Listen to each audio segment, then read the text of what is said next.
కొత్తగా అయితే విమర్శలు తప్ప కొత్తగా ఏమీ ప్రకటించలేదు. ఉమ్మడి మేనిఫెస్టో కూడా ఏం లేదు. నాకు తెలిసి నెక్స్ట్ మళ్ళీ ఉమ్మడి మేనిఫెస్టో ప్రకటించే అవకాశం అయితే కనిపిస్తుంది. ప్రస్తుతానికైతే మేము ముగ్గురం కలిసాము, ఎన్డీఏలో ఉన్నాము, ఎన్డీఏ గవర్నమెంట్ని అయితే ఫామ్ చేయండి అయితే దేశంలోనైతే మోడీ గారు మాట్లాడడం చూసాం. అలానే జూన్ 4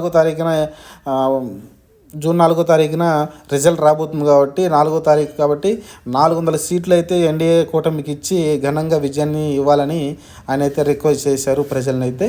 ఇది ఓవరాల్గా సాగింది. అలానే వాళ్ళు చేసిన కొన్ని పనుల గురించి, మంచి పనుల గురించి చెప్పడం చూసాం. పివి నరసింహారావు గారికి భారతరత్న ఇవ్వడం కావచ్చు, అలానే ఎన్టీ రామారావు పేరు మీద ఒక కాయను 100 ఇయర్స్ సందర్భంగా ఒక కాయను ఏర్పాటు చేయడం కావచ్చు, 100 రూపీస్ కాయిన్ కావచ్చు. అలానే ఎన్టీఆర్ని పొగడం చూసాం. రాముడు కృష్ణుడు వేషాలంటేనే ఆయనే దేవుడిలా కనిపించేవాడని ఆయన్ని పొగటం చూసాం. అలానే ఇంకా మిగతా చంద్రబాబు గురించి, పవన్ గురించి పెద్దగా ఏం మాట్లాడలేదు. కానీ ఈ కూటమిని అయితే గెలిపించమని అయితే ఆయన అడిగారు.